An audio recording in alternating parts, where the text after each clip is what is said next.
Well, well. Who thought we would be here this quickly?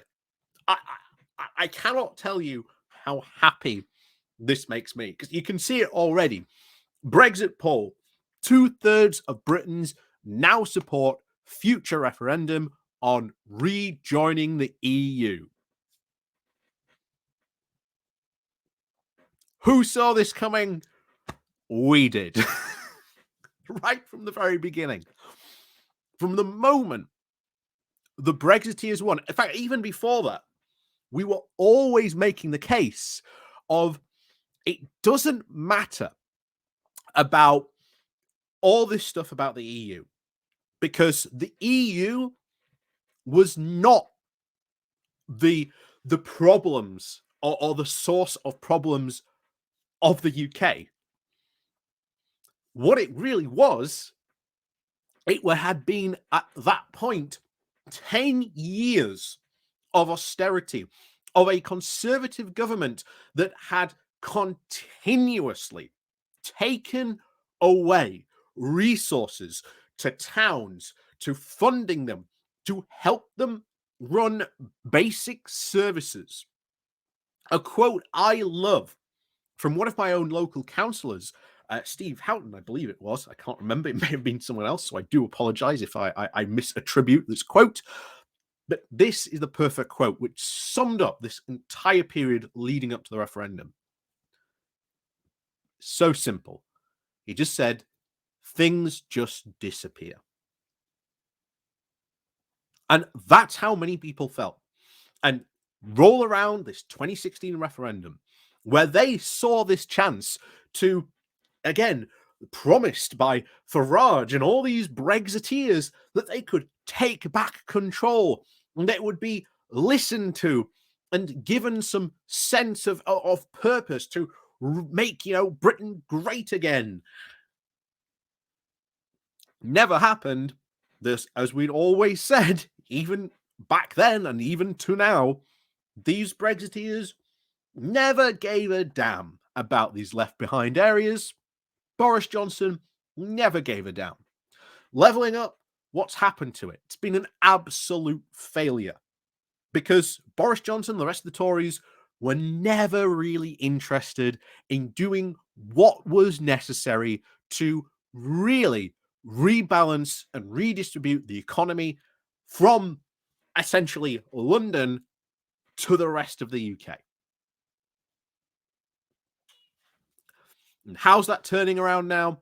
Well, as we can see, we'll get into this in a bit, but one of the main findings from this poll was that people who voted to leave have become disillusioned about the promise to take back control.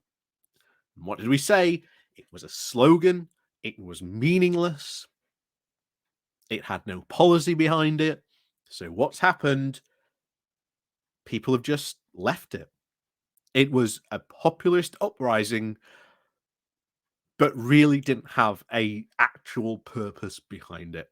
So we're going to go get into this because this is big. This direction is building. It's building more and more and more. And it won't be before long before the only people who are left that think that Brexit's a good idea is the die-hard Brexiteers. And remember, people in politics in Westminster will be listening. So it won't be long before Labour, even Keir Starmer himself, may change his tune about Brexit. So, as always, before we go diving into this, please do remember to hit that like, share, and subscribe button. And of course, do remember to ring that bell as well so you get notifications of when we drop a new video or we go live. And of course, down below, there are links to my Patreon page, my one-off donation link called Buy Me a Coffee, where you can buy me a coffee. And of course, there's the YouTube thank you button. And of course, the Pony Club you can join as well. So, as always, guys, thank you very much to all the support, like I say, that you do show the channel. Like I say, remember to, even if you sort of just hit the like and share button, that also helps out the channel massively. And of course, remember to comment down below. Let me know what you think about this poll and what this really means for this future, shall we say, rejoining of the EU, what this sort of means going forward. Because I think this is really, to be honest, big news. Of course, the Brexiteers aren't very happy, but that's another video entirely for that. But anyway, on to this.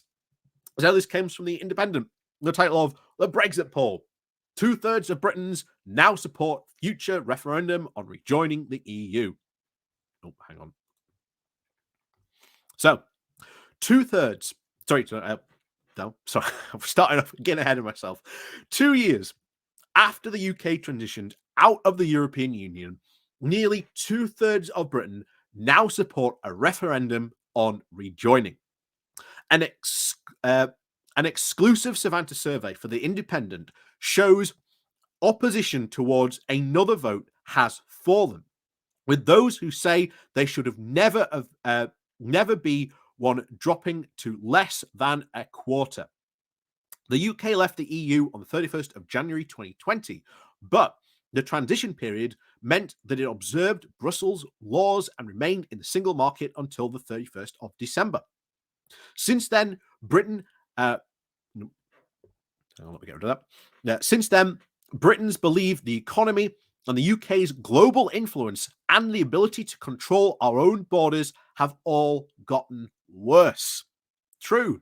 The survey also shows that this appears to have contributed to a boost in the numbers who want a future referendum on membership. The number who say that there should be another vote is now 65%, up from 55% at the same point last year. So think about that. This time last year, the polling was 55%. It is now at 65%. You can see the direction this is going in very clearly. And I've pointed out in the past couple of videos as well, we thought we would not be at this point by now. We thought we would be maybe another 5, 6, 7, 8 years before we were at this point. So it is building. And kudos to all the pro-European groups and everyone out there who has been doing a sterling job for years sorting out all this. So back to it. So for 55% last year, although they are split over the timing. And those who say there should never be a second referendum has fallen from 32 to 24%.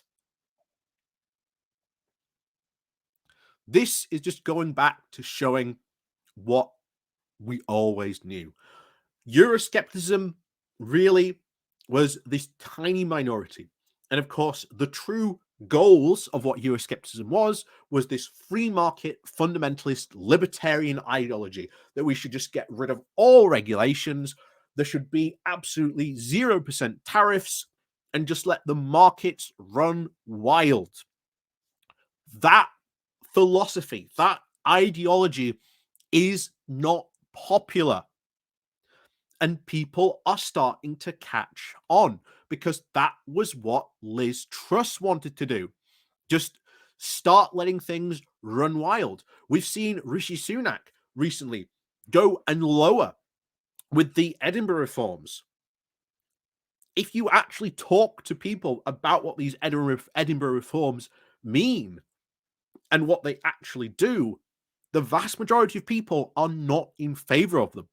And one of the things we should talk about, certainly as from like a rejoining perspective, is to talk about those rules and laws and regulations that Rishi Sunak has taken away that are European laws and regulations in many of the cases that he's taken away, and why those rules and laws and regulations are there to protect the people of the UK, especially the one that means that insurance companies have to keep a minimum reserve. So in case they go under, then no one loses their money.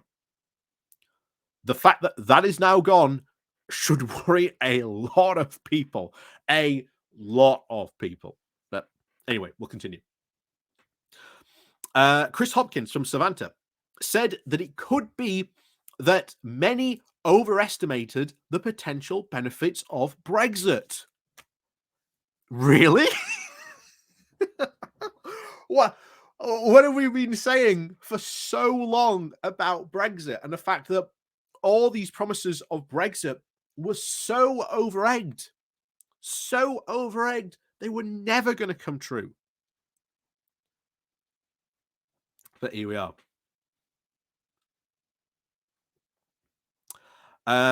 It's hard to imagine being in the EU would solve any of the country's current economic issues, he said, but perceptions matter. So, us being in the EU would help us. It wouldn't solve them all. That's true, because even when we were in the EU, Britain did have a lot of economic problems.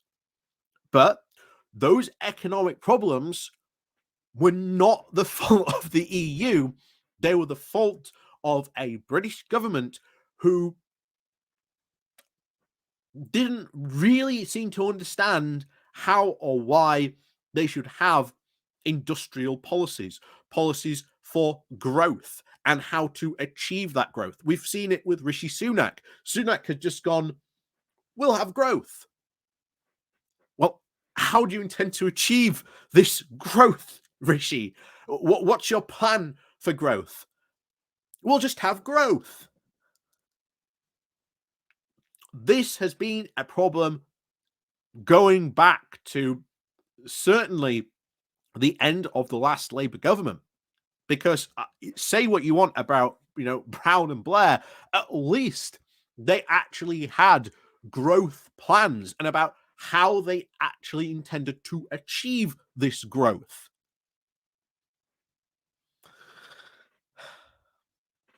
He added that the perception Brexit had made of control of our own borders was harder was, quote, not the taking back of control that all those who voted leave were promised.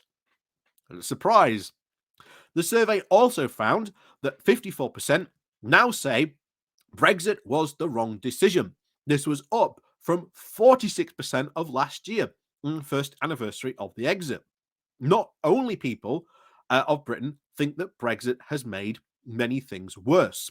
The percentage of those who think it has increased in many areas of over last year.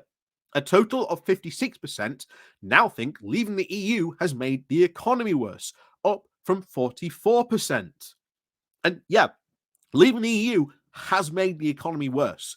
Us not being essentially in the single market, in those rules and regulations of where most of our economic activity, most of our trade went to Europe. It's not rocket science. And now people are starting to see those impacts. And partly the Brexiteers got away with this for years, saying, oh, it's just Project Fear because, the EU will always continue to trade with us. And of course, that was, as we said back then, as we've been shown to be true now, because you've put barriers up. What are most European customers, European companies saying about doing business with UK companies or just the UK itself? It's too difficult, it's not worth it, and it's too cumbersome. And then, of course, this has a big impact on UK companies who want to do business in the EU. They are not agile enough. They're not competitive enough. It takes longer for them to get products into the EU. So, of course, it's going to have a problem. But anyway, back to it. Here we are. So, half of Britons think it has made the UK's ability to control our own borders, a key Brexiteer pledge, worse, up from 43% to 50%. And the proportion who think it has worsened Britain's global influence is now 50%, up from 39%.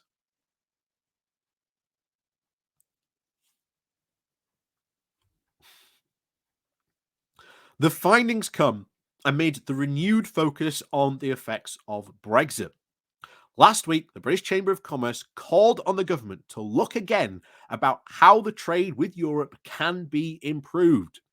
2 years on from the deal agreed by the former Prime Minister Boris Johnson.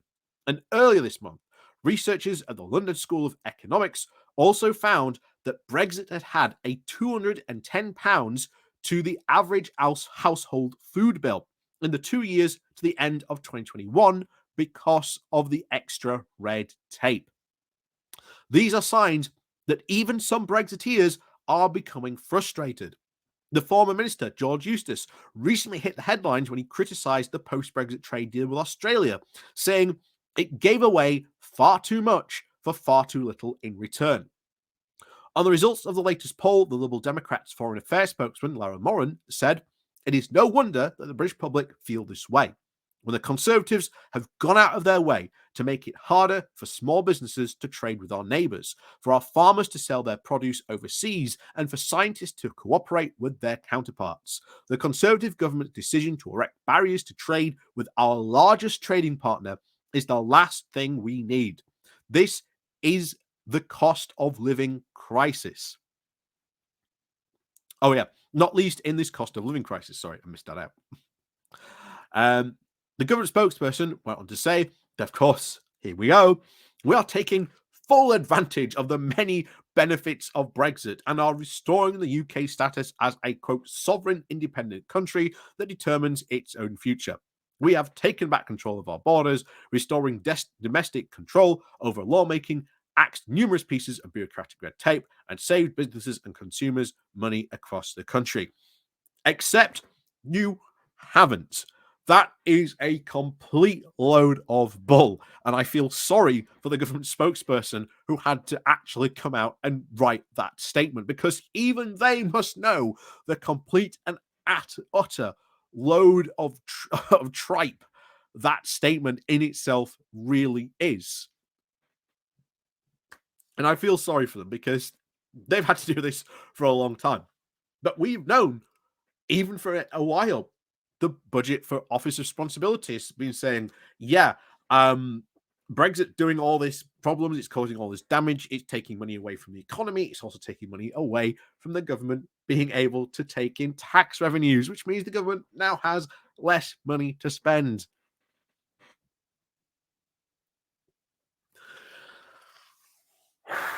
So we're getting there.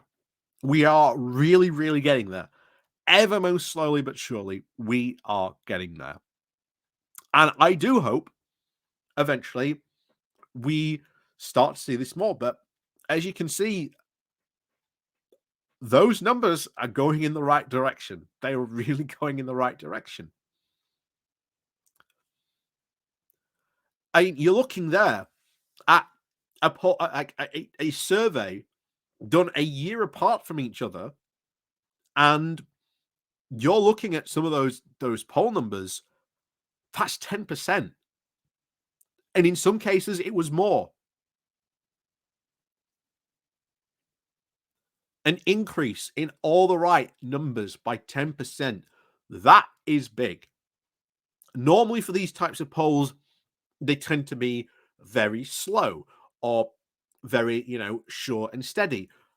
But yeah, wow. Numbers going in the right direction. Oh, yes. Love to see that. Absolutely. So it could be the case that we end up rejoining the EU far, far quicker than many of us even thought to begin with. So, as always, guys, like we say, thank you very much for watching. Please do remember to hit that like, share, and subscribe button because, like I say, it helps push those numbers upwards. So, remember to hit that share button. Share it with everyone you can. Share it on Mastodon. I've just launched my own thing on Mastodon as well. Now, having my own thing, and I've started posting on there. So, look out for me on there if you see me around.